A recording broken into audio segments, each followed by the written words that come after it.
Welcome, strangers, to Talkumentary, a show where we watch documentaries and then get together and talk about them. Excuse me there, friend. Can I talk to you for a moment? Did you hear about the local urban legend called Talkumentary? Well, Tell me, what does Talkumentary look like? I heard it's a humanoid frog and it walks on two legs and it goes around and it's big and it's 6 feet tall. It walks on two legs like a man and it hides out next to the interstate on the marsh and it tries to get the kids out of the cars on the interstate. It comes after kids. After the kids. What makes it so scary, though? It's a frog. It's a human-sized frog. It's a Fair frog. enough. It walks on two legs like a man. It's a frog. And it's got the gullet like a frog, and I think it swallows the kids. What is this Talkumentary everyone's talking about? Well, it looks kind of like me, only looks more like a gremlin. And it's got one of those broody funeral veils, kind of like La Llorona. Llorona, I think is how you say So it. what makes Talkumentary so scary? Well, on top of that, people say I am easily annoyable. I hate things, lots of them. Talkumentary goes after the people that do things that I hate. So Talkumentary is your best friend. Yes. Excuse me, sir. You there over on the other side. What is this Talkumentary everyone's talking about? What does it look like? Like Booty Freak Freddy. Looks like Booty Freak Freddy. Booty Freak Freddy out to get all the kids. You gotta look out for him because he might be hiding behind a tree or a twig or something. What makes him so scary? What does he do? He's dark. He's dark. And his eyes are white and his teeth are gleamy. I think he got a fro. But I don't know. They say Booty Freak is quiet. You can't turn your back and don't go that way. I was gonna be grab snatch and that'll be it. All right, Brian, what about you? What'd you hear about Talkumentary? What does it look like? I heard Talkumentary just looks like a dirty trucker driving around eating all that gas station food, and then he uses his pants as napkins. Just Oh, rub his hands all over himself, and that's a messed up thing to do. that's disgusting. Who does he come after? Well, I've heard that he just gets jealous because how he died was that he got super backed up, and so he died on the toilet because all of his hemis popped and he lost all that blood. And so he gets super jealous of anybody who can go into a truck gas station and have a normal bowel movement without, blowing it up for about 15 minutes. So if you stay in your bathroom stall for more than 15 minutes, then you end up dying. Oh, well, I heard that Talkumentary goes through the woods wearing a white cape with got yellow teeth, feeds on the souls of people who use their speakerphone all the time when they're talking on the phone, and like anyone else wants to hear that shit. Oh yeah, he's a 7-foot tall badger with yellow teeth. Well, ladies and gentlemen, there you have it. Proof that the horror of Talkumentary is as real as our imaginations allow it to be, thus giving it more power than it has ever deserved. Welcome, everyone, to episode number 36 of Talkumentary. I am your parasitic ghostwriter of a host, Jeff Kolaski. Happy Halloween, everybody. Hey-o. Happy Halloween. Woo! That's right. We are only a couple days away from Halloween, and if you're watching on our YouTube feed, that's why it sounds like I'm talking through a mask, because I am. But it's coming off now so that you can actually hear me. But it will sit right here. Hang on. In spirit. Oh, God. Oh, There we go. jeez. There's my head. My head is now on the table. So we know all our listeners that are out there have been getting their costumes together just like we did. And they're buying up all the bulk candy to hand out to trick-or-treaters. And they're brushing up on their spooky documentaries, just like the one we watched for this episode. Let's meet our crew for this evening down here in the dungeon with me, all dressed up in their disgustingly spooky costumes. So spook. To my left, we have the White Witch herself, The bitchy witchy. the bitchy witchy. Good golly, Miss Molly. What's up, Molly? Oh, just here vibing, being a bitch, being a witch, Happy belated birthday. Thank you. Across from me over there, Oh, Captain Blackbeard himself, dressed in his royal regalia, King James, a.k.a. Blackbeard. What's up, James? what's up? Hey. Arr, my goodness. What's a pirate's favorite letter, James? I mean, Captain. The R. No, it's C, because his love is the sea. Tricked. Oh, my golly. You got it right there, Lassie. Got him. You got me, Lassie. And all the way from Grey Gardens herself, dressed up as Little Edie, my sister and the conjurer of all spiritual things for this evening, my sister Lauren Kolaski. Hi, sister. Hi. Welcome to the show. Thank you. Thanks for having me. So here we are, and we got together. We brought our medium, my sister, and if you look back here, we have this old-timey radio, which is going to serve as our spirit box for this evening. Bit of white hands. What we're going to do is Lauren is going to help us try to communicate through the airwaves from entities from the great beyond, and you'll be happy to know that just a little bit earlier, we made some contact. We have with us on the line right now one half of the duo behind the hilarious and entertaining podcast called Berated B-Rated Movies. I welcome into the realm this evening, Mr. Brian. I don't know your last name, but hey, Brian. Hello, thank you. Thank you. Brian, Brian. thanks for being here, man. No, it's awesome. Really appreciate you, reaching out and asking me to come on. For sure, man. Tell us what is Berated B-Rated Movies? I mean, I know because I listen now. I'm a fan now, but tell our listeners what that is. No, so what it is my buddy Anthony and I, we watch indie films and we basically narrate and make jokes throughout the movie. Reason being, we just started watching, everybody watches the Hollywood movies and everything, but they started getting kind of stale. And so we started doing indie films where I always compare indie films and Hollywood films to like college basketball and NBA basketball, because in college, you're trying to get to that next level. So you're throwing all your stuff out there. There's so much more dunks and everything in college basketball than there is in the NBA, because as soon as you get to that NBA status, you're like, okay, I made it. I can just sit back and relax now. So as soon as you get to that Hollywood status, that's where you start slowing down. And so we just love indie films and started watching indie films and talking about them. Cool. Talking Yeah, about I love we know that. about Talking that. about it. Yeah. Talking about them. That's why I thought you might be interested in doing this with us. Obviously we watch movies too, and we talk about them, but it's a different type of movie, different type of show. But I thought it worked well for our episode this evening. I'm getting a certain smell coming from our spirit box over here. What are you drinking there, sir? Just some good old fashioned Bacardi. Nice. Right. My favorite. Oh, I thought it wasn't mixed for a second. And I Bacardi was like, you are a 251. savage man. Just No, I wish I would have known. I would have dressed up as something instead of just like a homeless bum drinking, And so like, Yeah, I thought you were dressed up as your urban legend. The guy in the trucker the with the stinky hemorrhoids. trucker. Dirty Carl, I think that's his name, but it was. Yeah. Anyway, thanks I again got it. for being here, man. Looking forward to some of your commentary on this documentary. Before we go any further, I'm going to get a few things out of the way. Please go out, rate and review our podcast on your favorite podcast streaming services. Let us know what you think of our show.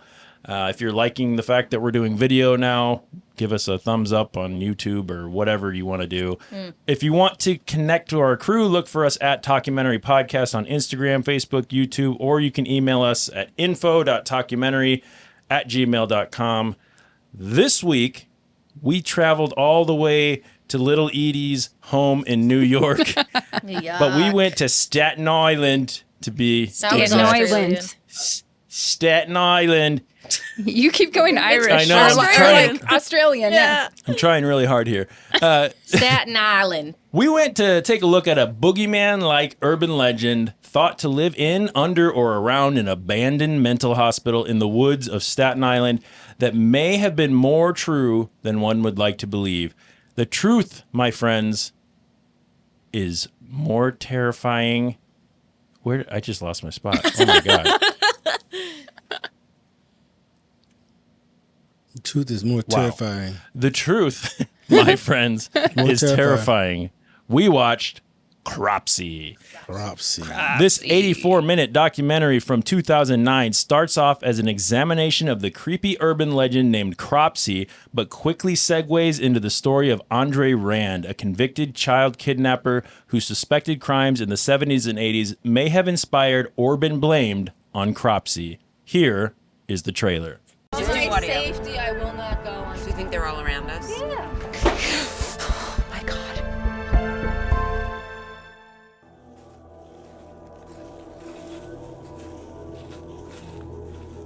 About 15 buildings here have been abandoned for quite some time. They did a lot of searching for the kids here. Specifically for Jennifer and I believe Holly Ann. Growing up on Staten Island, Barbara and I had often heard the legend of Cropsey. You're supposed to have a hook and axe. A knife about this big. Cropsey was the escaped mental patient who lived in the tunnels beneath the old abandoned Willowbrook mental institution, who would come out late at night, snatch children off the streets. I would have never guessed there were the amount of weirdos living on Staten Island. It might be somebody on your block. It might be somebody you work with. You know, here's this guy going around picking off these kids. I can imagine how other parents, even if your kid's gone for an hour, I can imagine how they must feel. You know, that's probably one of the last things that you ever think about, that somebody would take your daughter. It seemed like everywhere I went, there were people out in the woods looking for that little girl. It's no question. If we were going to find her, we definitely were going to find her. She thinks we're picking at dead children's bones. We just want closure on this, that's all. What was that? I heard something. Look down there in the hallway. It's scary because we have a boogeyman living on Staten Island all those years. That image forced a lot of people to say, that is the killer. There's no reason for him to exist anywhere else, you know, other than jail. We had the same questions that you're asking me. Why did he do this? What set him off? It's sort of like putting a puzzle together. You know, he likes to be the center of attention, the keeper of the secrets. So I think it'd be great if you could speak for your... What if we just do audio? Safety, I will not go on. Do you think they're all around us? Yeah. Oh my God. I think he's possessed. I really think that he is demonized and possessed. All right, so Cropsey, what did you guys think of this documentary? James, do you like this one, man? I like the beginning of it. Okay. You know, but it turned out to be okay. Sister, were you into this one? I mean, this kind of, the reason you're here is because I know you like spooky shit. And, you know, so... Yeah, I'm into it. I'm into the true crime aspect of it. I'm also into the kind of spooky aspect of it. I wish they would have gone farther with the urban legend part, though. Yep, exactly. Just, I mean, that's so much cooler. And, you know, to be honest, if they just would have, like, explored that abandoned hospital and... That's a documentary all on its own. I would have so been into that, but it was all right. I liked it. Yep. I watched it twice. Nice. Okay. Yeah, I had to watch it again today because the first time I didn't take any notes or anything. And then I left my notes, so it's fine. Oh. Molly, you into this one at all? Yeah, I liked this one. I also, since it's only 84 minutes, I feel like they could have done some more with the abandoned hospital, cryptid, kind of urban legend stuff. I love cryptids. I think they're so fun. Yeah, me too. So, I'm starting to appreciate the shorter documentaries. Yeah, I know, same. Like, I like a nice, long, in-depth documentary, Right. but especially when I'm taking notes and stuff, the short ones, like, I like when it gets to the point. Yeah. Brian, this one up your alley at all, man? Yes, 100%. Like, the whole documentary is like, it goes into kind of like the indie films too, where it gets more like serious. Like, everybody knows that Freddy's not real. However, like when you start getting these like these stories that are true, then it starts just messing with you even more, because you're like, God damn, if I did ever move to, how do you say it, Staten Island? How? But if you ever do move over there, don't have kids, because it's, you know, that's just the scarier part of it. So it really, yeah. Yeah. I was bummed with this one. So at the very beginning, they showed one of the production companies called Gravitas Ventures, and if you listen to the show, they had they were involved in 2 of the documentaries we've already watched for this show. One being The Sleepless Unrest, and the other being the Blackout Experiments. And those ones were all bark and no bite. They were made to be like super scary, but they ended up being super corny and not very good. Thankfully, though, this one took a much different approach to the documentary and ended up being what I thought to be a lot better than those other 2. So that was kind of refreshing. This one was directed by Joshua Zeman and Barbara Brancaccio, written by Joshua Zeman, produced by Josh Zeman, Barbara Brancaccio, and Zachary Mortensen. This film was an Antidote Films, After Hour Productions, Ghost Robot, Off Hollywood Pictures, and Gravitas Ventures production. Distributed by Cinema Purgatorio and Breaking Glass Pictures. We stream this on Amazon Prime Video or Tubi. Cropsey is certified fresh on Rotten Tomatoes with a 91% tomato meter with 46 reviews and an audience score of 61% with over 2,500 ratings, which is a lot better than some of our documentaries have had. Here's a couple of those reviews. A fresh review from someone named Perry Nemiroff of Cinema Blend says, begins as a documentation of terrible legend, but evolves into a true story of a monster, and that's what makes Cropsey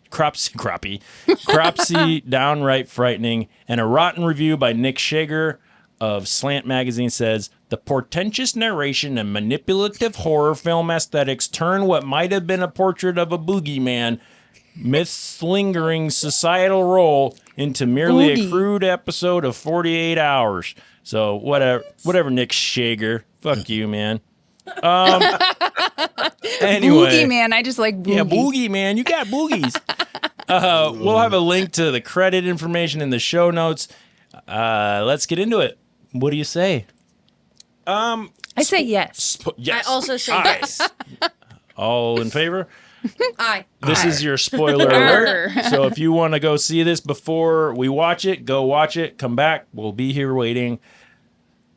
First, Come hang out. Watch Crappie. yeah, watch Crappie with fine. us. Yeah. Let's talk about why we chose to watch Cropsey this week. Being that this is our Halloween episode, we wanted to do something spooky. As I've mentioned before, I pretty much choose these documentaries based only on the name and the cover, the cover art, the description, which, you know, that's going to be, in some of these cases, the best part of the documentary. We do, in fact, judge a book by its cover. We we do. judge docs by its cover. 100%. Yep. You have to. You have to. And Brian does that too, I'm pretty sure, because the 2 episodes that I've listened to most recently, which was Murder Size, which shows a bunch of people from the 80s in like 80s like workout gear, leotards and whatnot, which was pretty sweet. And then Bone Jangles, which is a guy through a mask, kind of like what I just had on. Yeah. Wait a minute. So wait, is it B-rated horror movies? Berated B-Rated. I know, but do you watch? Are they all horror movies?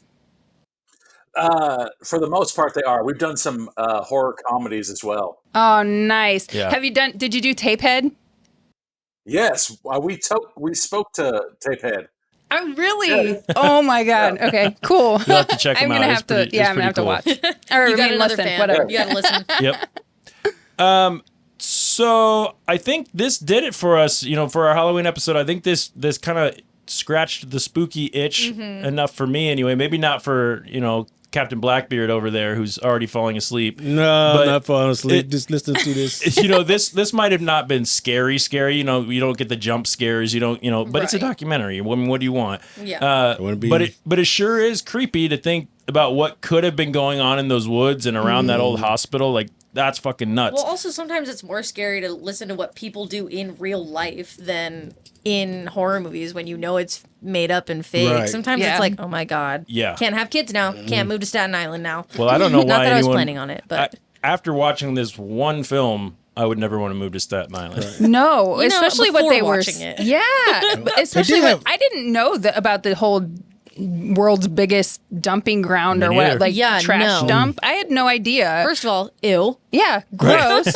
And second of all, like how creepy. Yep, we do know where the biggest garbage patch is in the ocean. The Great Pacific Garbage Patch. yeah, that's big. That's What'd you bigger say, than Brian? Texas. Oh, I was just wondering, like, if that's really true, or if they were just saying that Staten Island as a as a complete whole. And the actual island is just trash. Yeah, I don't know. I have no idea. I've never heard anything like that. But But they showed pictures of like actual garbage dumps though, so that's kind of nuts. Was this? Let's start with Brian. Did this? When we told you what we were watching, did this? What kind of predictions did you have, and did the film live up to it?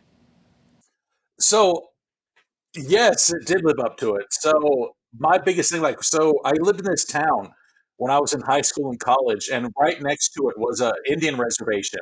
And so, Indian reservations, they have their own stories of water babies and stuff like that. And so, when this documentary, where it's like, no, this is a real thing that happened in Staten Island, I was like, holy shit! Like, it's going to be amazing to actually hear like real stories that people have actually lived through to hear it. And so, it was a great choice, man. Like, thank you for letting me be on this one for this one. I'm glad you're here, man.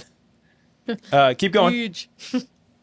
No, that's it. So I promise I'm not trying to cut anybody off. But no, it really, we always say, try to put yourself in those people's shoes, and then it would make that movie or the documentary 100% scarier, And so that's the whole thing. We're like, now you're going to Staten Island, and then there's this person that potentially is going through the woods, and especially when they were showing that big huge part of the island, that it was all the hospitals and the tuberculosis wards, everything like that. Like, good God, that alone is, yeah.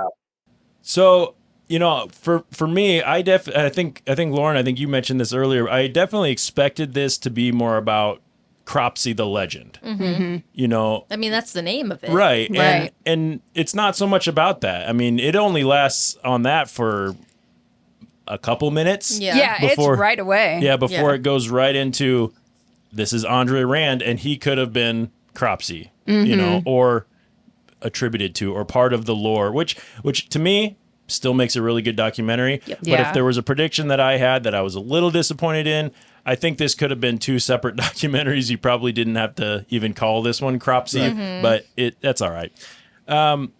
So some details about the documentary real quick. I'll go through these, and then we'll get into some of our favorite and least favorite parts. Zeman and Brancaccio's objective was to bring the distinct elements into one overarching narrative: the oral tradition of urban legends, the mystery of several missing children from the region, the courtroom drama, the search for the roots of Staten Island's obsession with the case, and the community's need for catharsis.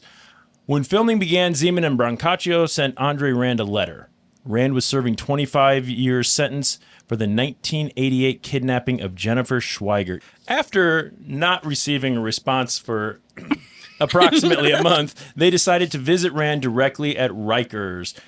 On the day they were going to Rikers, they received the reply. After a series of letter exchanges, Rand agrees to an interview. However, by the time the filmmakers arrived at the prison, Rand had changed his mind and declined to be interviewed.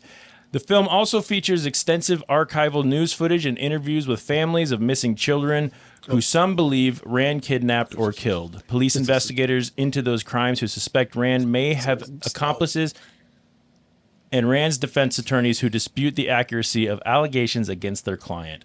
Andre Rand's court case in 2004 did not start until 4 years after his indictment, which was one of the longest pretrial motions in New York State history. The culmination of the film alludes to indicting Rand, which became controversial, blah, blah, fucking blah.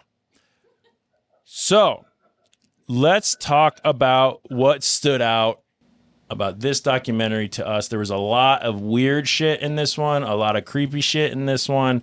Lauren, yes. What stood out? What was something or some things to you that you liked, you hated, something that stood out to you about this doc?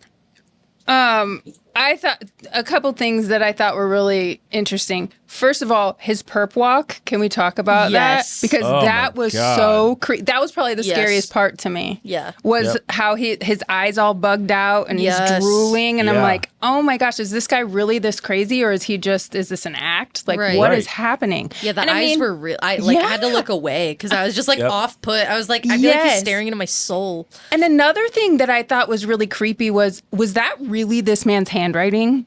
It was perfect. Yeah.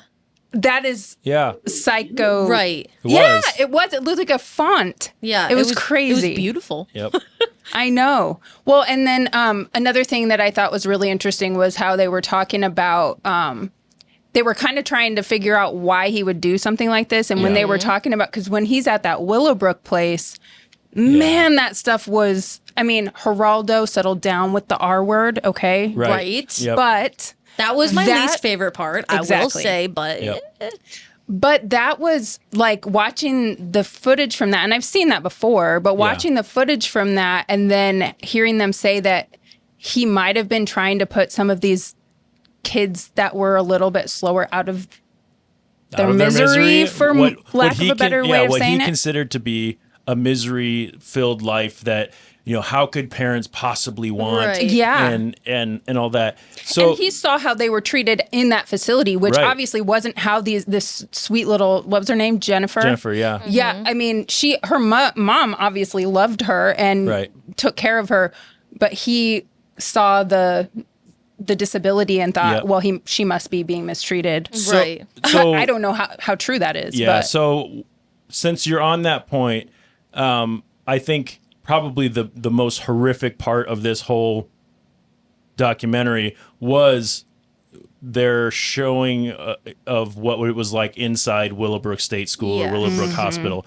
Yeah, the actual video. So I actually have a clip from that that I'm going to play. But I will give a warning to anyone listening. This is a clip from the 1970s. There's some language, some slurs that Lauren was talking about that may be considered offensive. So please don't take this as documentary feeling that this is appropriate. But this was, in my opinion, the most chilling part of the whole thing. Yeah. I agree. Yes. Yeah.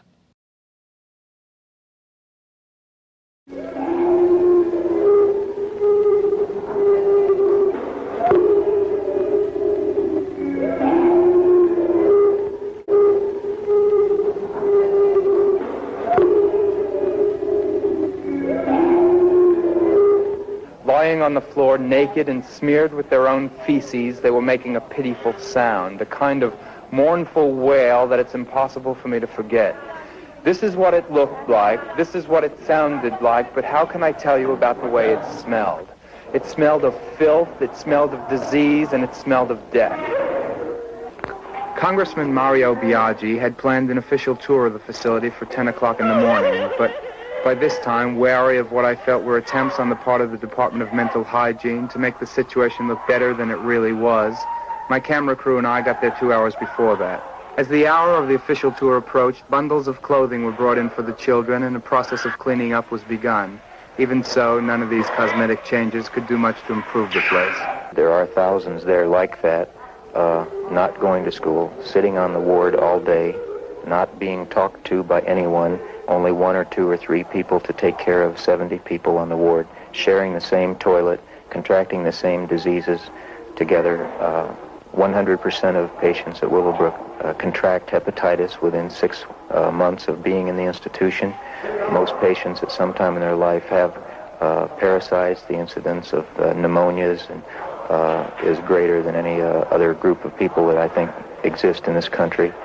Trauma is severe because these patients are left together on a ward, 70 retarded people, basically unattended, fighting for a small scrap of paper on the floor to play with, fighting for the attention of the attendants who are overworked trying to clean them, feed them, clothe them, and if possible pay a little attention to them and work with them and develop their intelligence. But what in fact happens is that they go downhill. The attendants tried to care for their wards, but was simply overwhelmed.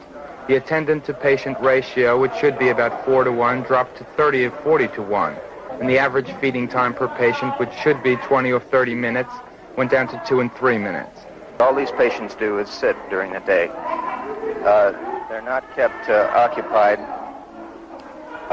Their life is just hours and hours of endless nothing to do, no one to talk to, no expectations, just an endless life of misery and filth.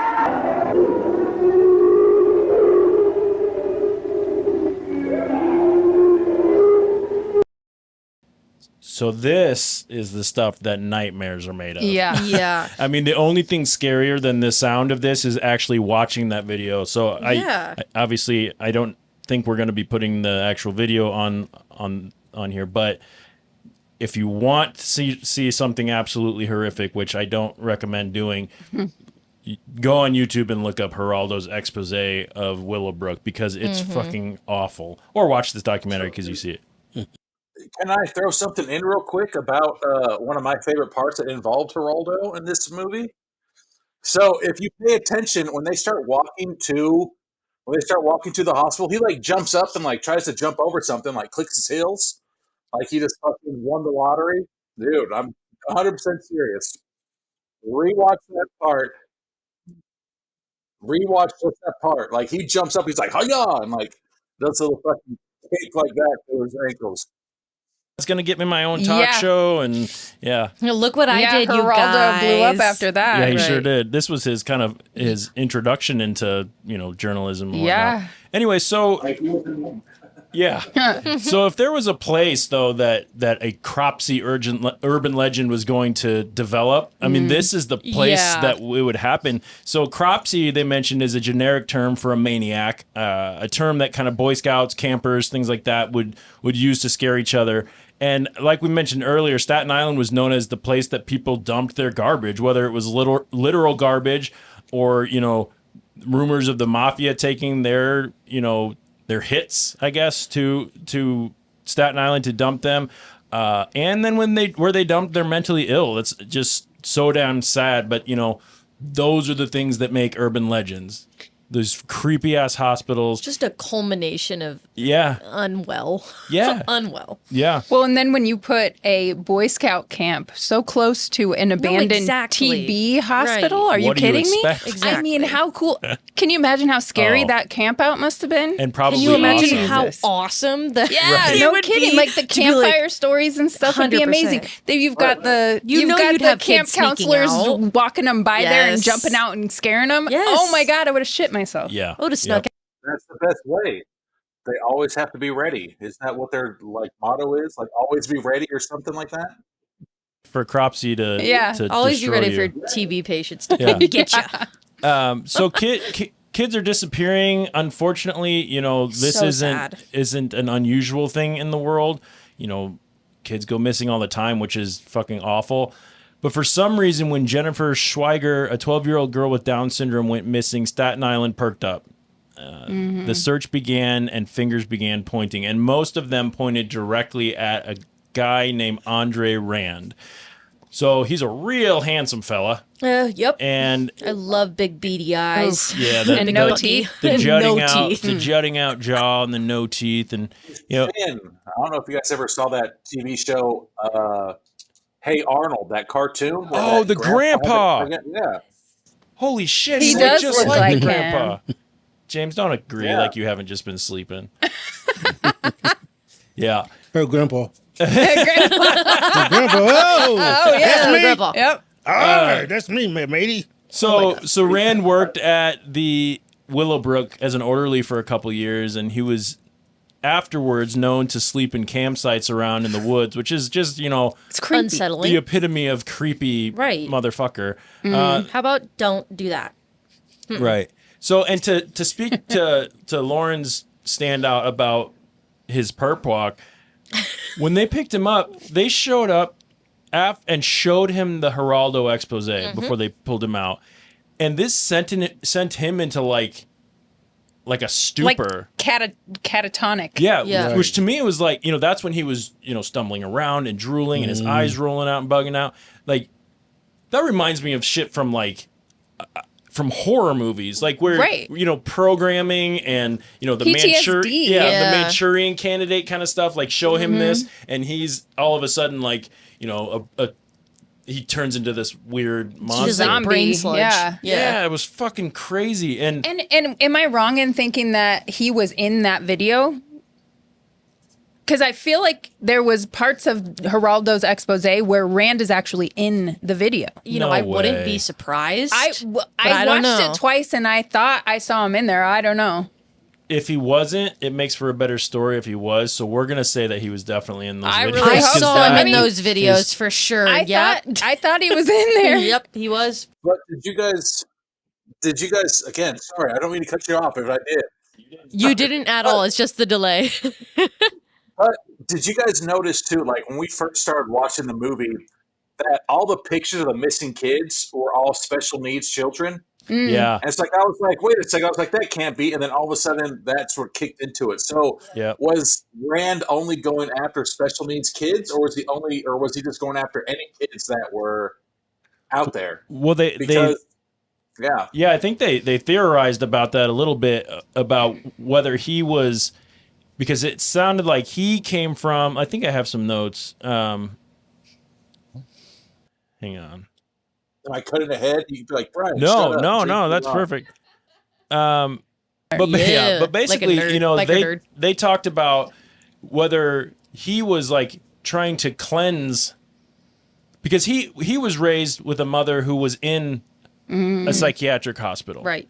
and so he was what they theorized on, and I don't know if he ever actually came out and said this in all his letters and things like that. He was pretty cryptic in most of those, but he felt like there's no way that a parent or a society could want a special needs kids.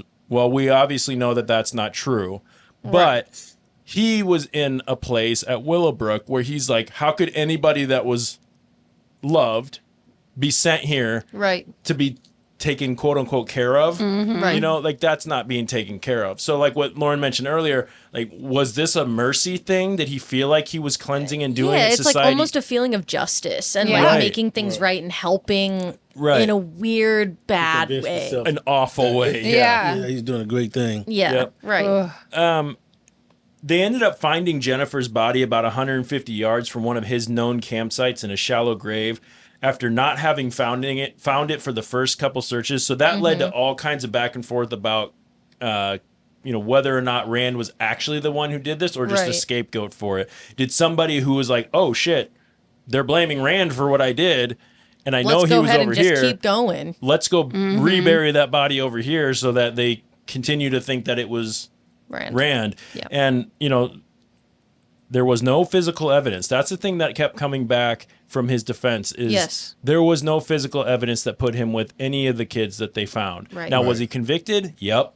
But was that a scapegoat thing? Right. Was that wanting to put, and that's what keeps the urban legends alive. Because you go, it's the drifter. Yes. Yeah. And you have no idea. No. We have no concrete evidence of if yes or no. And to this day that we know of, Rand is still saying that he didn't do it. Yep. Right. Kind of remind me of Central Park 5. Yeah. Oh, yeah. You know, how no evidence whatsoever. Right. Even the evidence that showed one trail leading down to the lady that died, was raped, not died, that was raped. You got 5 guys. 5 guys are not going to walk in a single line to rape a lady. Right. You know, but all they had on him was he was an outsider. He was creepy. He, was at Willowbrook, and he could have potentially been and eyewitnesses, which we all know how unreliable eyewitnesses are. Reliable. And how, confirmation bias, as soon as you decide that somebody is guilty for this, then it keeps coming evil, up. Yeah. And your brain will fill in the gaps that are left behind to make it make sense in your brain, because we don't like having unanswered questions and concerns and everything, so your brain just automatically fills those in. Right. And the more heinous the crime, the more you want it. It's like they wanted the thing to end. Yeah. And if you can find this person, let's just end it. Yeah, put closure on this and like, hey, we got it. Yep. It doesn't really matter if we actually got the right And person. people love a crazy story, too. Well, and they were saying, like, we didn't really think about how it was going to affect our society if we put the wrong person behind bars, like, the person's still out there. Like, more kids are going to end up dead. But we don't care. As long as in our mind we've tricked ourselves into thinking that we put away the right person, now we're safe. Yeah. Yep. I checked it out, and to this day, they still have kids are missing. They got like 6 teenagers missing now at the same place. Wow. So do you got the right person? Right. Yeah. Well, and then with something as well known as Cropsey and Rand, like do we have copycats? I mean, that's what you start to talk about. Brian, what were you going to say?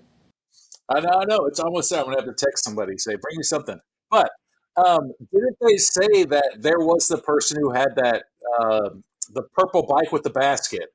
Okay, so first off, as an adult man, you shouldn't be driving around a purple bike with a bread basket on it. That's your first red flag.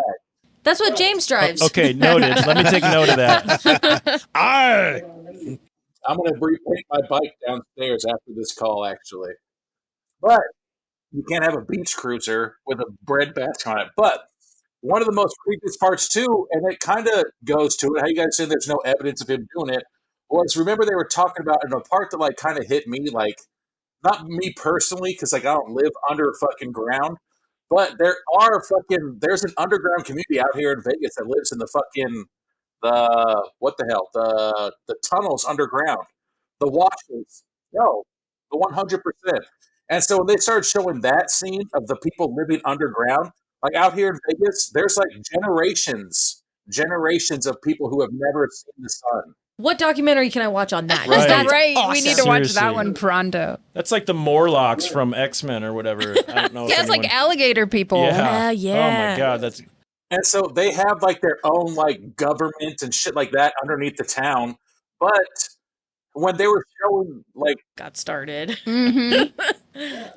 When they were showing where Rand was living, when he was like, "Oh, he's living underground," and then they're like, "Here's his mattress and everything." But didn't they say that they had like his underwear and like a little kid's pair of underwear too underneath? Yeah. So I was like, "That's fucked up." Yeah, it's fucked up. yeah. And they were saying that like he basically was.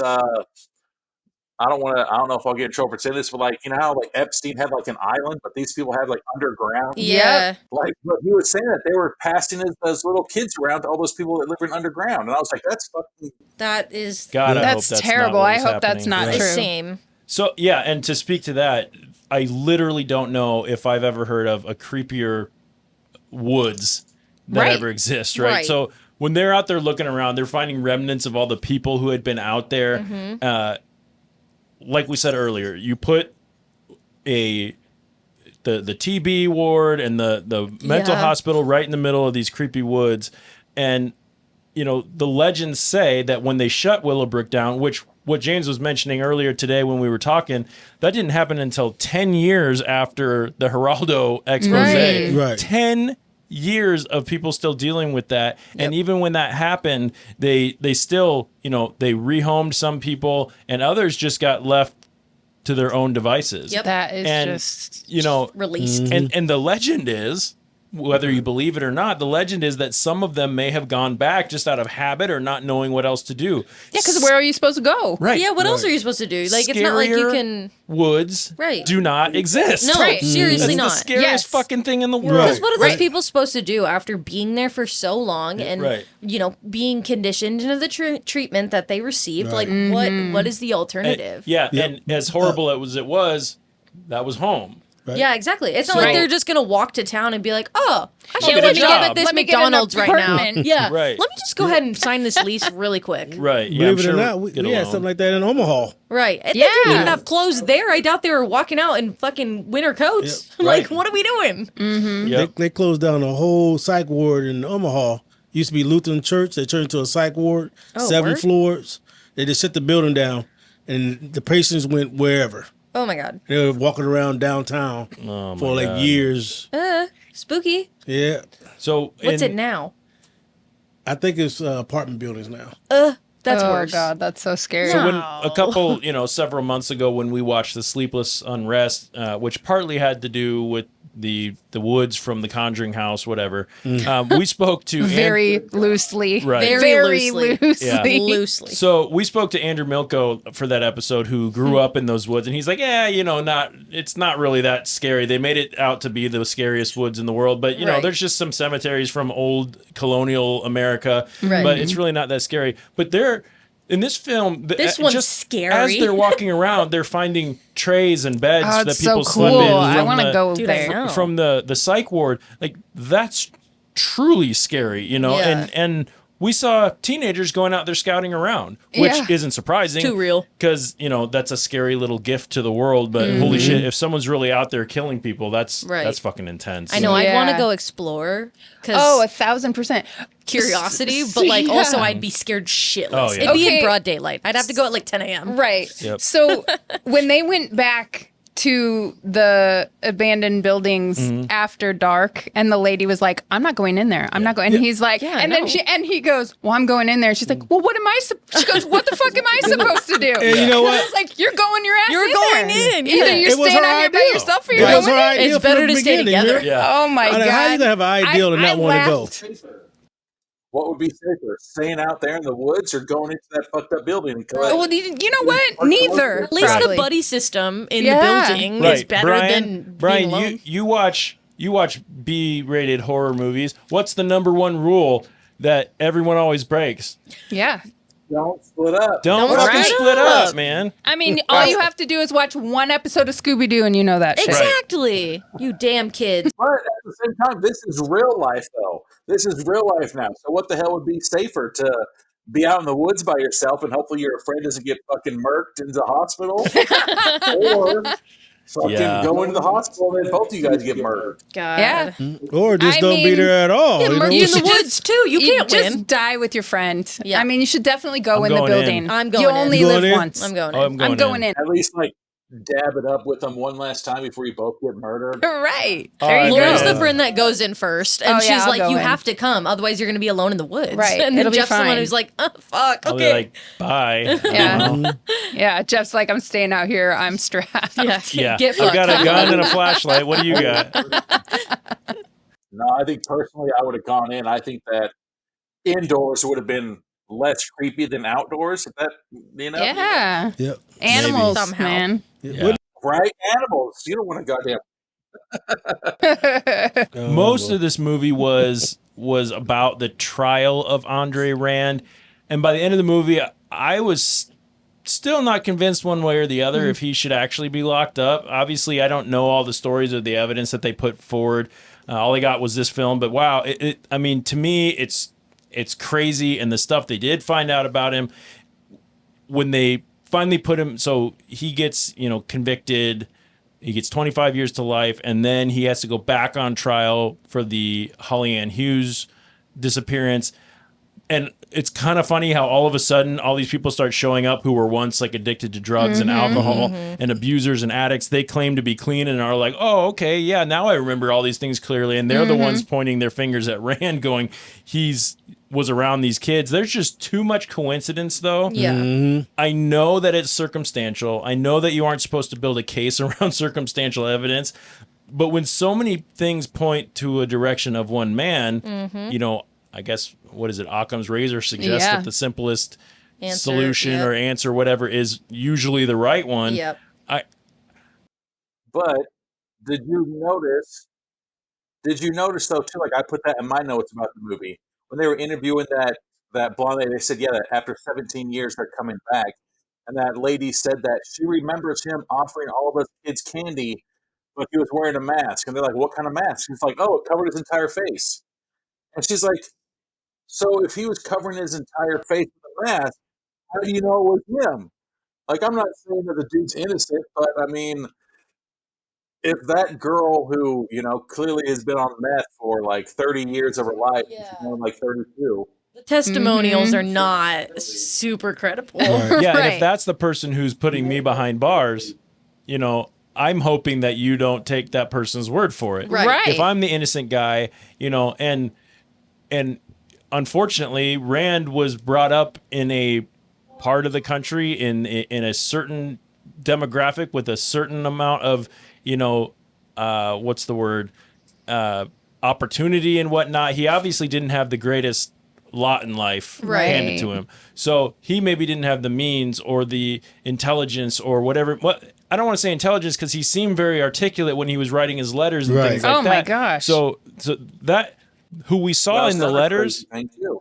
Yeah. Who we saw in the letters was a different person than who we saw drooling and walking around. Right. Because we Right. never heard much from Rand besides a couple words. Right. Which was weird. Which then is also weird because like he obviously had a lot of experiences. Yeah. That caused trauma and PTSD and whatever. And so Mhm. it's like that what we were talking about earlier, like putting it like immediately snap into a stupor. Like Right. being hypnotized almost. Right. Where you have to like snap him out of it. And then, you know, he's writing these like letters with like to his lawyers and will only talk to his lawyers. Like there's something there. Yeah. But where's the disconnect of when you bring up Remember they were saying that he's Yeah. intelligent, though. Yes, absolutely. They were saying that he was super smart, and so they don't know, like how you were saying, like earlier when they arrested him, like was he trying to pretend to be like having his special needs? And that's why he was drooling on himself, or was it real? But then remember when they, what was it? Was it right before those people tried to go and talk to him? They said all of a sudden his handwriting changed. He switched up to a different type of handwriting. Like what the hell? Like I can write, like I'm ambidextrous, but my left hand still looks like my right hand when I write.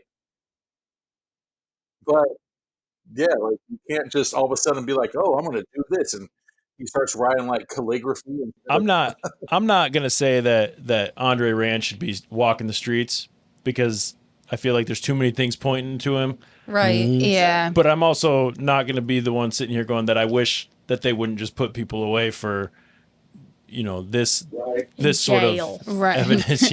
We're not going to start a podcast to free Andre Rand or whatever his name was. No, fuck that. Start a but- Twitter No. hashtag. Just kidding, don't. No, but yeah, like I saw that was one of my biggest notes was how they said that after 17 years, now all of a sudden everybody's memory's like, oh, I remember that now. Oh Like, yeah. Now Who's- that I'm sober, not and on. who's greasing their pockets? Yeah. You know? Right. Exactly. And I can't help but like, okay, so if I go back into the world of creating, lore and adding things to the story and all that, to me it's like Andre Rand's one finger on the fist. He's Yeah. not the only one out there. Yeah. He's not the No. only one doing sketchy things. He might be the one taking the brunt of it. Right. But if I'm creating stories here, and this is not based on any research or anything like that, the group's still out there. They're the ones that James's 6 missing teenagers that he was talking about. Right. And Rand is just the one who's He took the fall for he everybody. took the fall. He's Yeah, the and fall man. He's Yeah. the scapegoat. And even if he did do it, maybe he didn't do everything All of it, or whatever. He so had it help. just he had help Yeah. of some sort. I mean, they already were saying we're that just- the mafia drops off bodies there. So Right, like there's right. obviously some shit going do on we and getting Right. getting away with it. Right. So you think these kids were being sacrificed? Oh, James. don't get me started. Right into the mic, please, sir. So do you think these kids are actually being sacrificed? Okay. No. So let's Satanic get on. panic in a whole let's talk different about way. the satanic panic for a little bit. Yeah, let's get on that Lauren's one. got feelings. There was things I to know you say. do, Lauren. There was a big chunk of this film that was claiming that there were satanic rituals and Satan worshippers hanging out in these woods that had something to do with the murders. Now, people were claiming that Andre Rand was potentially a part of this. Lauren, before I unleash you, I'm not gonna go crazy. Satanic panic was bullshit. It Yes. was just a way to scare Agreed. people. Yes. It was a way to put blame on something that people could understand. Yeah. It's a way to say Fear mongering. It was It's fear-mongering. fear mongering, and it's a way to say there's something that we don't understand that's really scary, and it's hurting our communities, and we need to blame it on something. So this is what we're blaming it on, and it's And poor Lucifer took the poor brunt. Lucifer. It's a huge I'm just misunderstanding for my guy Lucy. I don't. Yeah. God. James, thoughts on the rituals, the satanic part? I know you've got a different, James is holding his cross necklace in fear. Just as a reminder to all of our listeners, we bring a diverse group in here with a lot of different beliefs and things like that. James does, if I'm not speaking out of turn, you do have some religious beliefs and things like that. So I am interested in your take on this portion. Now, you already know that we all just said we think it's bullshit, but not to influence your what you think about it. You're the one who brought it up, so tell us what you think. Well, I brought it up because every time they bring up the Satan thing, I'm always like, "Oh, okay, what's going on?" It intrigues but like, him. I actually believe it they had nothing to do with it. But they did have the church there. They did have the church there itself. Yep. And when they asked the guy, do you think they use kids? And he's like, I'd rather not answer that question. Yeah. You know, he evaded the question. The only thing he had to do is just say no. No. To anybody else. And as I watched the guy, Like he was doing that shit with that's what I was saying. That's why I was looking at. I was looking at the dude. I said, "This dude here, like he might be part of the church." Yeah. You know, I can't say nothing. Yeah. Yeah, might be. Yeah, a lot of creepy people was up in there talking that could have been the murderer. You know what I mean? And the pastor, that we were just trying to help and get the right answer out of him. That's sure you was. You probably was helping him. You know what's going on? Yeah, and come on now. So a environment like that, the woods, the thing like you're going to attract. Yep. All of the certain crowd, spiritual, occult type things. Now, I have met several occultists, and most of them are very kind people who want the best for the people around them. They just don't believe in any kind of a god or anything like that. They believe in more of a. We don't have to go that far into it, but what I'm saying is, you're gonna get the group of kids who goes and spray paints pentagrams out there, and who wants to scare themselves by taking the Ouija board out and taking the Ouija board, the sand pentagrams, like in the Sleepless Unrest and things like that. That go out there to do that, right? So, if you were to ask me, do I think there's someone out there practicing the occult? Do I think they're necessarily like all encompassed, like spiritual, demon possessed, whatever? No, I don't think that. Yeah. But of course, I don't put my belief in any of that. So, but what I thought was funny or was interesting was, so they talked to the one guy besides Rand who at one point was a suspect for these disappearances. And he said something along the lines of, when they show a picture of Rand and they say that this guy's a mass murderer, somebody's going to say, oh, I can just tell. Yep. I can just tell that he's a bad man. But if you go to someone else who doesn't know who he is and show him that picture and go, this guy just saved 11 children from a burning building, and he feeds the homeless, and he gives all his money away to whatever, someone's going to say, oh, I can just tell he's a good man. I can see it in his eyes. That's confirmation bias. Yep. I mean, that's exactly what, is happening when you start bringing in, the media has such a big role in what happens in these situations. And when some pastor or preacher or whatever gets on the news and says, there are satanic rituals going on in this city and we need to pray and have, like, in that voice too. Yeah, in that voice, and, for sure. And there's going to be a large group of people that go, well, that's our trusted leader in our religion. Yes. And he's telling me this, so who am I to not believe that? Well, once and the ball starts rolling, it's easier Yeah. to just let it keep going than to stop it. And I mean, let's be honest, that's a fucking cool story. So cool. If I'm seeing in my head that Anton LaVey and his fucking buddies are out there with their goblets and their fucking their knives sand and pentagrams and shit, like their cloaks, sign and me their... up. I will buy a ticket to that. No, 100%. I want to go popcorn. look. Yes. Yeah. Fuck popcorn. I want to sneak in there. Well, and But- also it's then also. Well, it's just the Satanists doing this, Right. not I'm not my into all average that, Joe neighbor murdering Right. kids. Like Exactly. it's the Satanists. It's Right. the people who are Good. scary already. You're exactly right. And that was one of the things that hit me hard about this is, I don't remember who said it, but it's a lot, like you just said. I'm just going to repeat it. Fill in the blanks. You have to blame it on something.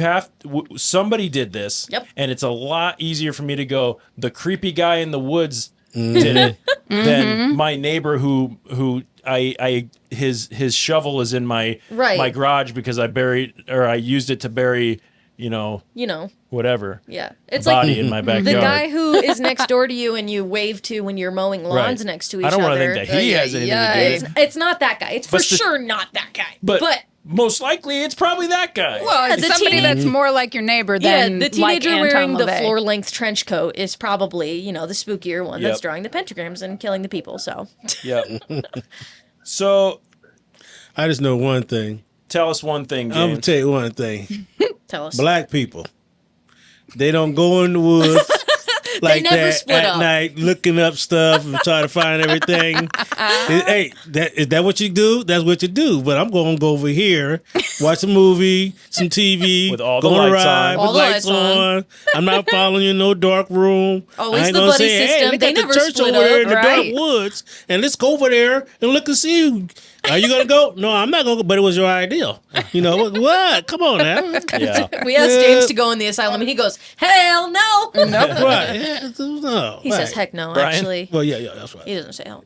Yeah, but like how they started talking about like when they started throwing in that satanic rituals, like it made me think was it Dave Chappelle when there's like like AIDS came from somebody fucking a monkey and then going out and fucking some chick, and Dave Chappelle's like, I think once you cross that line from fucking the monkey, you don't come back to the other side, Right. and start being another human.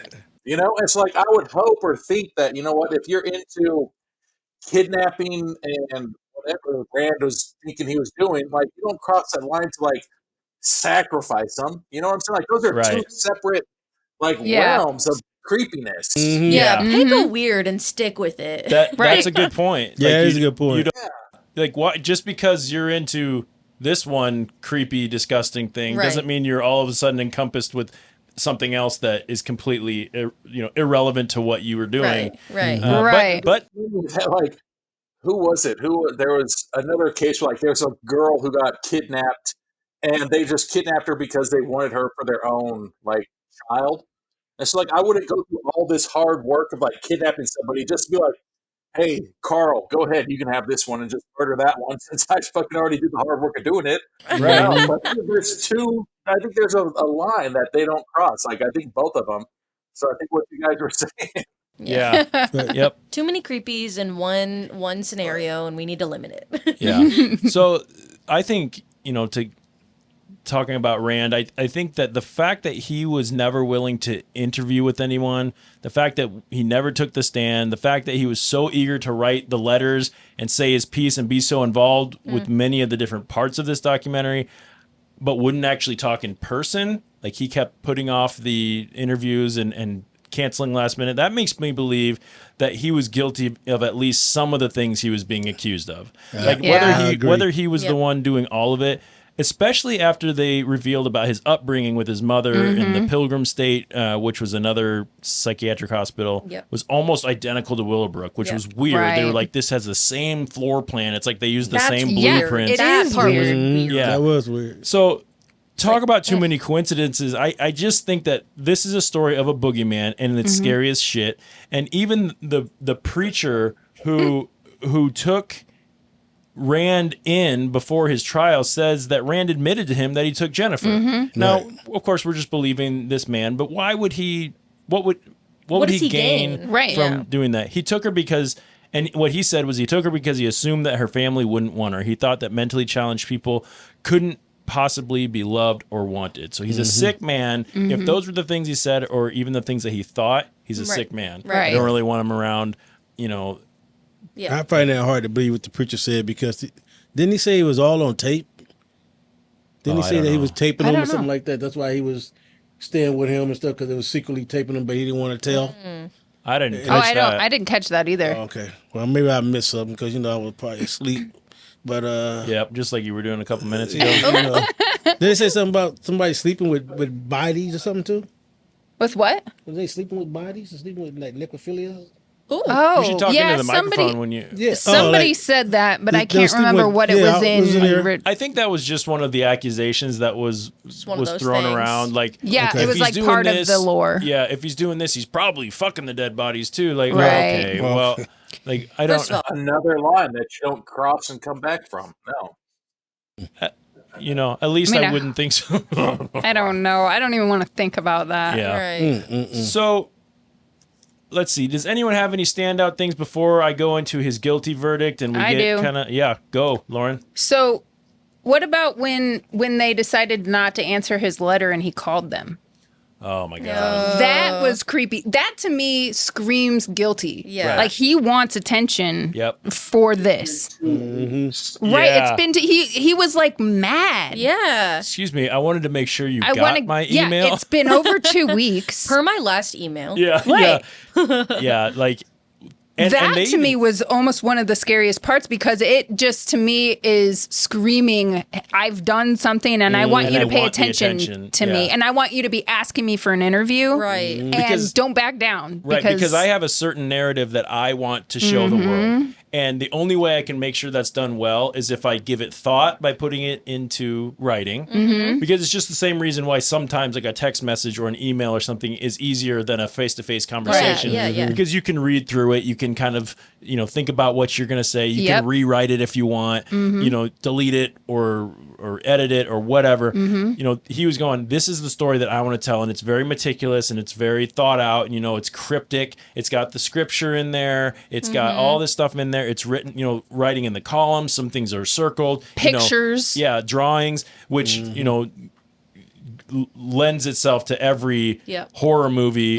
You think of the movie like Seven when Kevin Spacey's character has all his, manifesto or notebooks or whatever, and they're all scratched in and drawn on and, written out. And, it's right out of the pages of a horror novel. Yeah. And like you said, I'm in complete agreement that once, and they even said, like, we're not going to answer him and see how he responds. Right. Yep.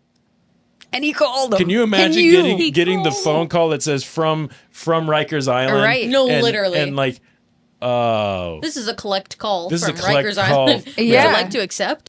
Could you also imagine pissing off fucking the boogeyman? Yeah, literally. No shit. I think we. Oh, you don't want to answer my letter, huh?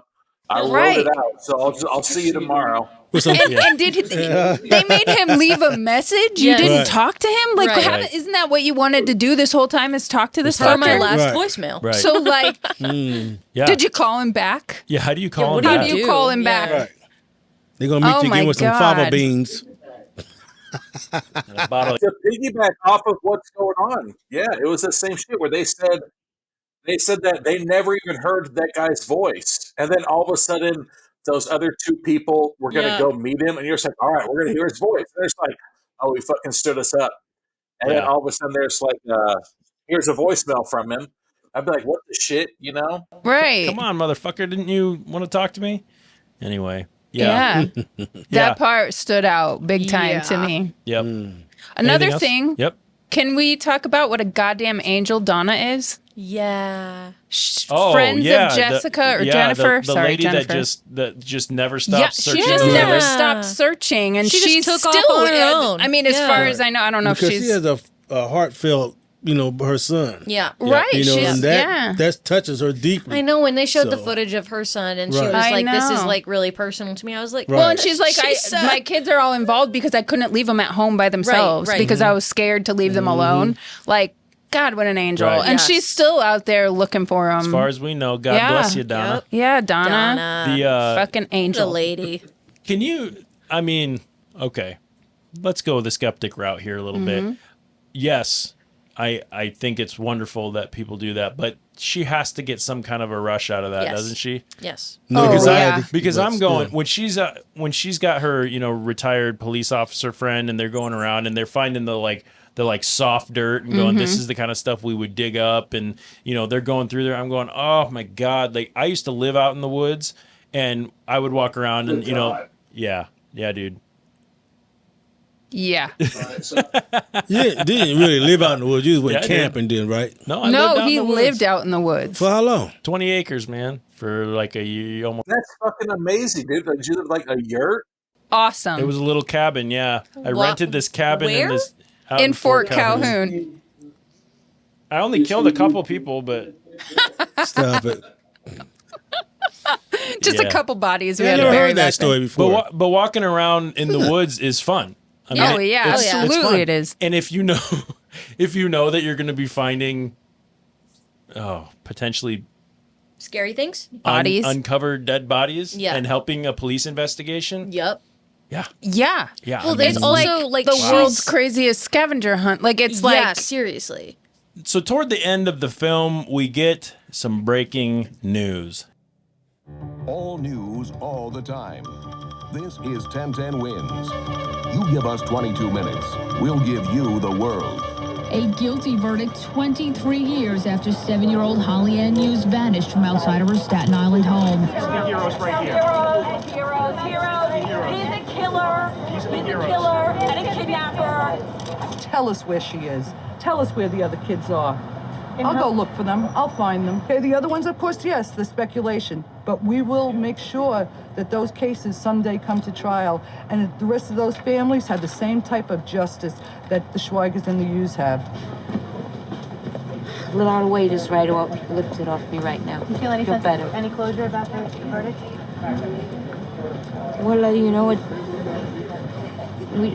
It's not going to bring back Holly, you know that. But she's watching.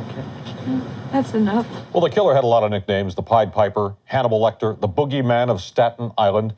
His victims were among the most vulnerable. They were children. And tonight, prosecutors are making sure that predator stays behind bars. 23 years ago, the entire city was transfixed with the image of an innocent 7-year-old girl who disappeared in the blink of an eye. Sadly, Holly Ann Hughes has never made it home.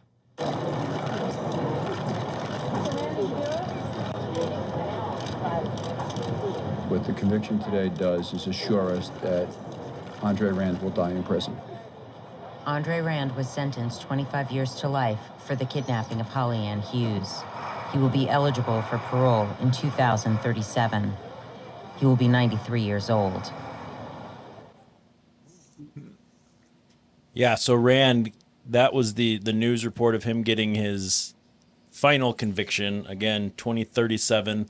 So we're getting close. So he's still alive? That's what I was just going to ask. Because this was made in 2009. It's been some time. It's been a long time. I didn't look it up. I'm going to Did Google anyone? it right now. So he'll be eligible in 2037 for parole when he's 93 years old. Does anyone feel after watching this, or any information you may have dug up before the show, that Rand was just a scapegoat? That the man was just in the noose when the lynch mob ached for a hanging, so to speak? An improper trial maybe led to a false conviction? No, I think you mentioned it, though. What's that? Where, like, I said, I think you mentioned it earlier, where he might not be 100% doing everything, but he's for sure got his hand in it. Yeah, I would agree with that. You said he's alive still? He's alive. He's like 74 or something. Oof. He is alive, unfortunately. Yeah, so the truth is that we will never probably know the exact true story. Right. Which, again, that's the power of the urban legend, and that's what they said at the end of the film. The power of the urban legend is the fact that it never claims to be true. Right. The truth is a range of possibilities, and it's the audience that must decide. Mhm. So decide, audience, and good luck. Good luck. Ugh. So spooky. So, Ookie overall takeaways, how did we feel after watching this? Brian, let's start with you. Credits roll. How'd you feel? I'm really disappointed Drunk? that in the entire movie nobody said forget about it. Yeah, that was disappointing. Yeah. You know, and then, like, I don't know if this is the appropriate time to talk about this. Did you notice that there was the other reporter named Dave Navarro? And I was like, he doesn't know how to play drums. I did notice that. I saw his name. and he looked like Geraldo. Yeah, I saw his name. I go, wow, And I he's was like, changed. you don't know how to give tattoos. He's changed. Dave Navarro doesn't know how to give tattoos. He's Ink Master. Yeah, Master. I know. So good.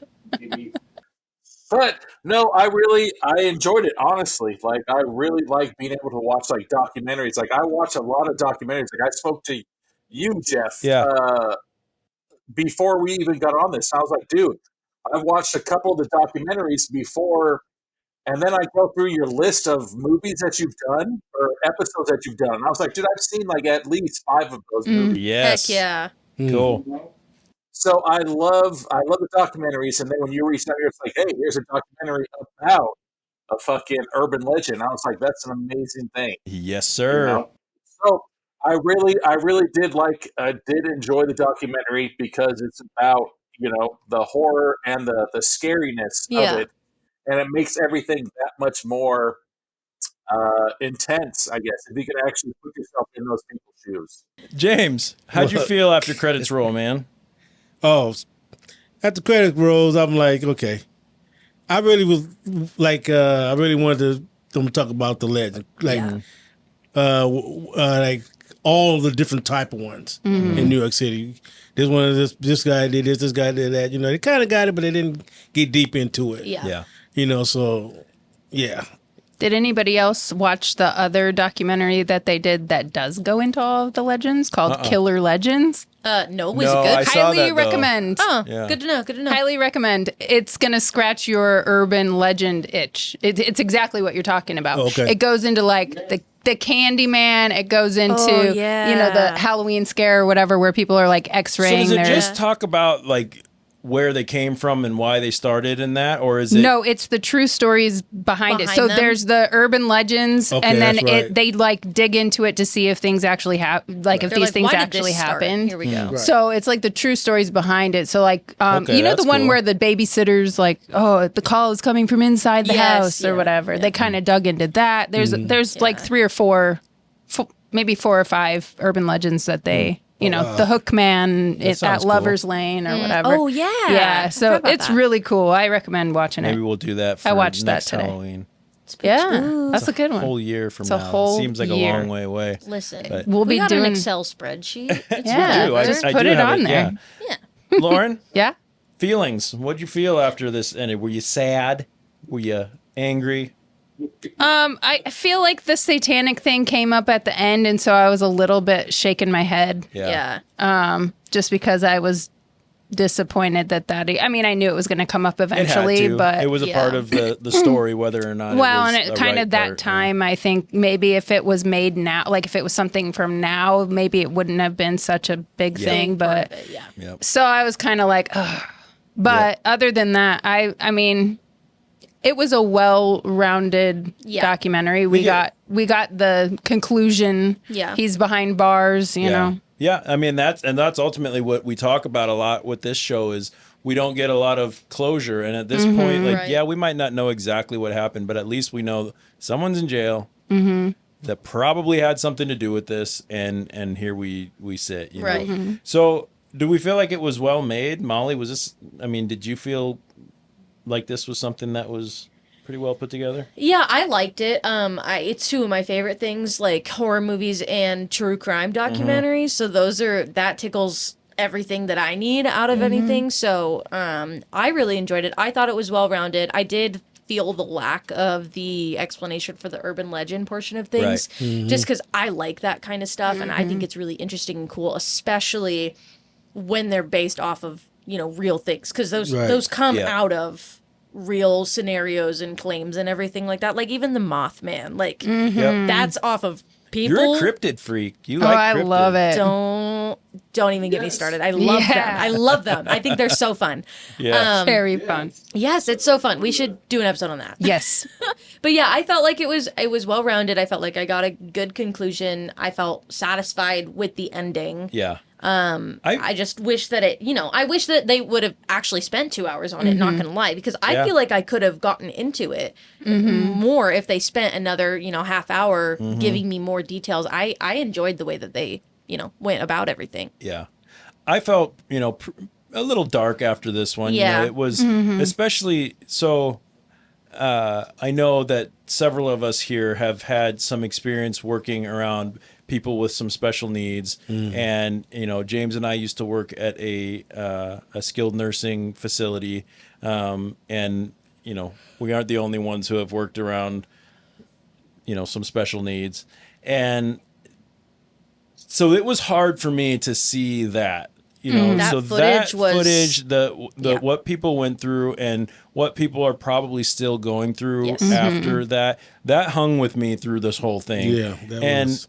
Even replaying the clip, I was like Yeah. picturing it in my head, and I was like, Yep. oh God, it's just not something that you can wash out quickly. yeah, but I was surprised in a good way. I really liked the documentary. I was skeptical going into it. It looked older than 2009, if you Yes. ask me. Yes. But I kind of like newspaper clippings and old news footage and things like that. So it was pretty. And the filmmakers weren't too terribly annoying. I mean, we have seen a couple where they kind of insert themselves Yes. where I feel like, okay, you're just trying to be a movie star here. But I don't think that they were too terrible. Yep. They did an all right job. I do think it was the best horror documentary we watched so far. Yes. In my opinion. So that's good. All right. We have come to the point in our show. Damn it. Yeah. Where we need to rate this documentary with an official documentary rating. Each crew member scores the documentary on a scale of 1 to 10 items, with 1 being as bad as having to spend 1 minute or more in Willowbrook State School when it was operational, and 10 being as good as a nice, thick Staten Island accent. Still Australian. Still Sydney. Fuck. Staten I Island. think Jeff and I need to have a accent off. Yeah. Yes. Because both Jeff and I think that I don't think we could do New York accents. We only have one. It's just Australian or nothing. Yeah. I think if we had done this episode immediately after I watched this, It I could've been probably would better. have done better. But yeah, anyway, we didn't. After you doing an Australian accent, I don't think I can pick up my Boy, New York boy, again. Because I feel like I'm going to go Australian. Yeah, that's true. You just I'm have to like, you have to say something like Talkumentary. Right. And then you can get into That was it. good. Yeah. Long Island. Long Island. Long Island. Long Long Island. But it's a T on the end, not a D. Long The Island. car park. Yeah, that's good. All right. That's Boston. So that's Boston. So the item that's used for scoring each week changes depending on the content of the documentary. And this week we will be using Pied Pipers. Pied Pipers. Oh, I forgot that we were doing not Boogie Woogie Man. Pied Pipers. So, Brian, we're going to start with you, man, since you are the spirit from the spirit box that we're listening to this evening. Yes, right here. I forgot that we were right here. Yeah, how many? Ask that clock what's going on. Yeah, how many Pied Pipers and why? I would say I'd give it 8 because I love documentaries. Yep. But the most irritating thing with documentaries is when they talk to people, and when they talk to the people, they say, "Oh, well, I heard a story one time about this, or I heard a story one time about that," and they're just like, "Did you ever experience?" And they're like, "No, I never did." But my brother's sister's aunt's cousin did. You know, and so every single person, even the fucking meth heads that were 17 years ago, they found them, and every single person that they talked to was actually had their hand in the pot for the documentary. Right. And that's why I give it such a great. Yep. Is 8 a great rating? Like I liked it, man. I really enjoyed this fucking. Sorry. No. See, and that's when the curtain starts coming. When I get into 1.5 drinks in. I was about to say, yeah. I really enjoyed it. Good. 8 because of those. Awesome. King James, Rate let's go 8. to the other end of the spectrum and talk to King James here. How many Pied Pipers, man? I gave it 4 Pied Pipers. Why did you give it so many less than what Mr. Brian did? Do you not like as good many Pied documentaries? Pipers. I love good documentaries, but this documentary didn't tell the legend like I wanted to hear it. Okay, so let me get this straight. You scored it low because it wasn't what you wanted it to be. Yeah, it turned out to be more. This said, let's do a documentary on this guy, and it left the Cropsey out of it. Call it Andre Rand instead of Cropsey. Yeah, I agree. That would have been it. I can see that. That's see where that they as messed well. up at with me. That's not as eye-catching, though. Right, Yeah. that's true. I mean, the beginning of it, how they played it out when it first came on, I'm like, oh yeah, I'm rubbing my hands together. We gonna see some stuff, and then all of a sudden it's talking about this guy. And he said I ain't do it, and they saying you did do it, and then what happened to Cropsey? All right, sister. Yeah. How many Pied Pipers? I gave it 5 Pied Pipers. No, see, now I went into it. 5 Pied Pipers. I can't do it. Right in the middle. This is Yeah. somewhere right in the middle of the best and the worst thing you've ever seen. Right. I mean, I think I would have given it a better rating if it had been, like James said, more what I was looking for. Yeah. Right. Because it wasn't the Those are some urban. selfish documentary watchers. Well, it was, but I was sold on the urban legend part of it. Me too. And Yeah. I feel like if this had been called Andre Rand, I agree. we wouldn't have picked it for this day. Probably not, So for yeah. Halloween, going into it being Little Edie, I'm not. Yeah. I mean, it didn't spook me out the way I wanted to be spooked out for Halloween. Right. It's spooky. It's real scary, Yeah. but it was a little too real. Yeah. I wanted it to be the monster living under my bed. Yep. You know. I hear you. Right. Yep. I got Or that. in the woods. Can you say monster again? Monster. Monster. Monster. Yeah. Yeah. Good golly, Miss Molly, how many Pied Pipers? Still How many Pied Australia. Pipers? You sound like you're about to wrestle a crocodile or something. I gave it 7 Pied Pipers. Yeah. Seven Boogeyman's. I liked it. I agree that it's definitely not on theme. But if we just take away the theme part or the fact that I have a witch's hat in my hand, Yeah. then I really liked it. I rocked with it. I like Yep. the true crime. I like that it's half horror, half true crime. Yep. I felt like it was, like I said, well-rounded. I gave it 7, and I can suspend my distaste for the title of it and just choose to retitle it in my own brain as the documentary of Andre Rand. Yep. And the things that he did. The Thank end. you. Thank You're so welcome. So I gave this Colon, 7. the things he did.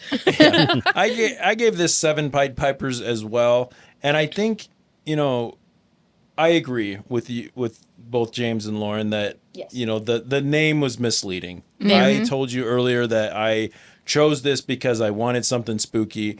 And was there a scary part to this? Absolutely. We've talked about it. My skin crawled just, while we were talking about it. Right.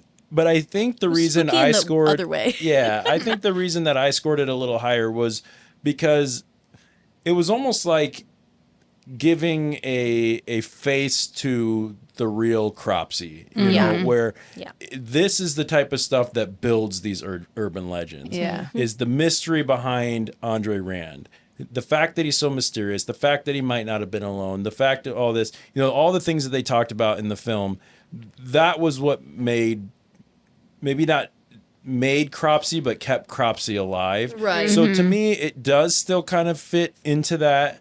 It creates the lore behind it. Could they have done a better job of, explaining all that and maybe, presenting it in a different way?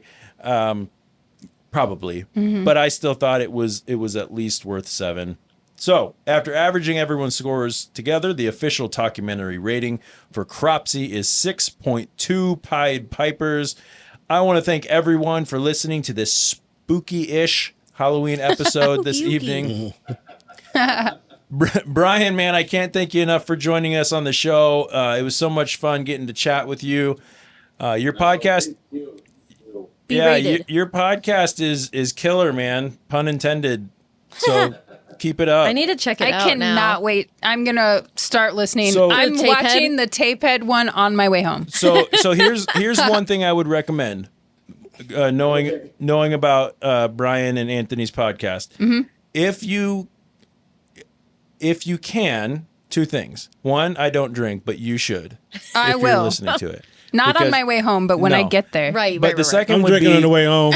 the second would be if you can start their podcast when you have the movie on in front of you, because they actually sit and watch it Oh, that's and comment cool. along with it. So I have it on DVD. I will put it in when I my get God. home. yeah, That's I hilarious. definitely would recommend doing that because that makes it that much Is that more movie good? entertaining. Should I watch Is that it movie good? genuinely? I've never seen it or heard of it. I mean, good is not Should the I word. watch it? Yes, you should B-rated, definitely man. watch it. Okay, great. And I'll listen to the podcast at the same time. I'm gonna check it out because I didn't know it was videos with it. Well, the videos aren't on it. They just talk about it. Like you can go home and push play on your streaming service and watch Okay. along with them or Okay. whatever. That's So cool. anyway, That's go cool. check out Berated B-Rated Movies wherever you find your podcasts. Anything else you want to say about that, Brian? No, I mean, we have our website, beratedbratedmovies.com. We have, if you really want to fucking email us, I guess, it's beratedbratedmovies@gmail.com.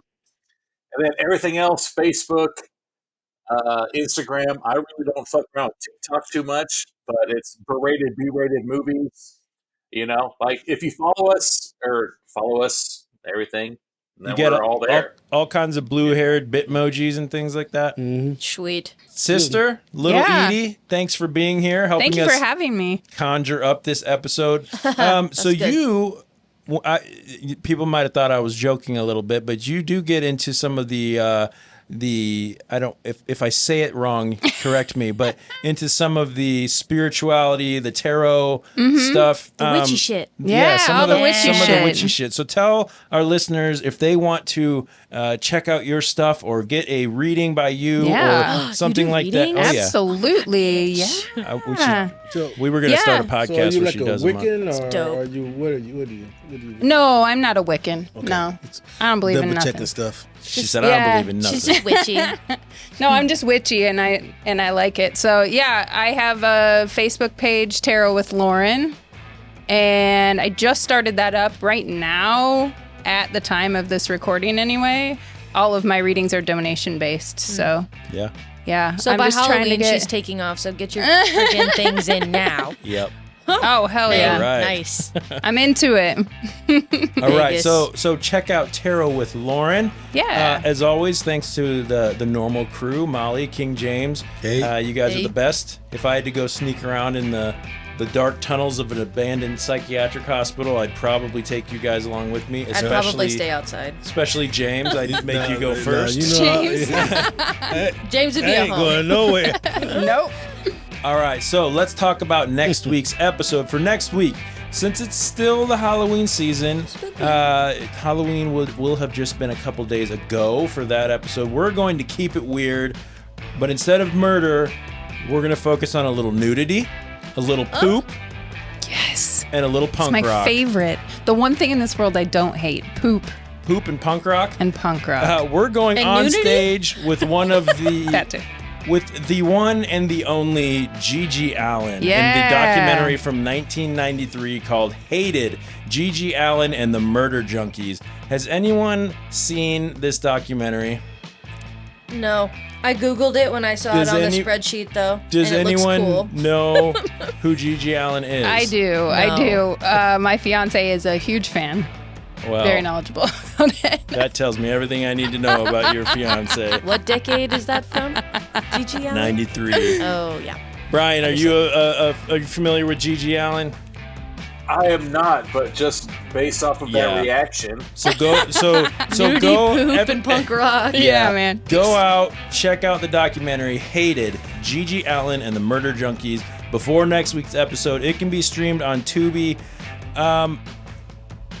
A warning about that one. It's not it's not the most pleasant thing to watch. So don't watch it with your kids around. There's a lot of micro penis. Oh. There's a lot of dookie. There's Okay. a lot of blood and a little bit of Nazi racism, which is Oh, unfortunate. jeez. So What a they don't focus on that. Blood and Nazi racism. Yeah. So take that for what Okay, you want. maybe cut out that part about Zach being a huge fan. No.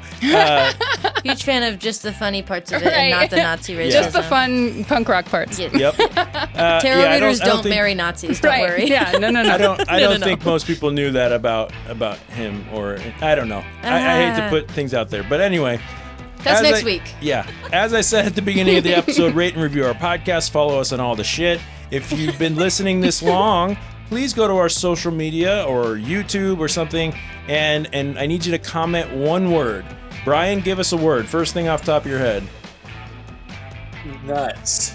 Nuts. Nuts. The word is nuts. Nuts. With a Z. With a Z. With a Z. N-U-T-T-Z. Oh, two T's. Ooh. Yep. Like Nuts. butts, only it's nuts. Yep. Okay. So if you go to our social media, you use the word nuts, we will give you a shout out on one of our future episodes. Nuts. Yeah. Next week, join us as we take off all our clothes, take a big old steamy dump, and perform Wow. coprophagia, Do you wanna one start over? documentary at a time. What does that mean? Yeah, what- Funny No, you I should don't ask. You should No. watch that documentary next week. Coprophagia is the consumption of feces. No. Ew, don't like it. We're in for a treat. No. Yep. That's not a treat. No. So, on behalf of Brian from Berated B-Rated Movies podcast, my sister and spiritual guide, Lauren. Oh, yes. Good golly, Miss Molly. Yo. King James himself. DJ over there in the post-production booth. He's invisible. And the entire Talkumentary family. I'm your host, Jeff Kolaski. I want to thank you all for listening. I hope you keep your minds open. Be kind to each other. Stay spooky. Keep, your hands clean and use sanitizer and don't murder people. Butt wipes and things. Don't murder people when you're playing music. The golden rule. It's the golden rule. That's what it is. Right. Shit on people the way you want to be shitted on. Yes. All right. Well, apparently that's Wow. different take on it. I'm gonna stitch that on a pillow.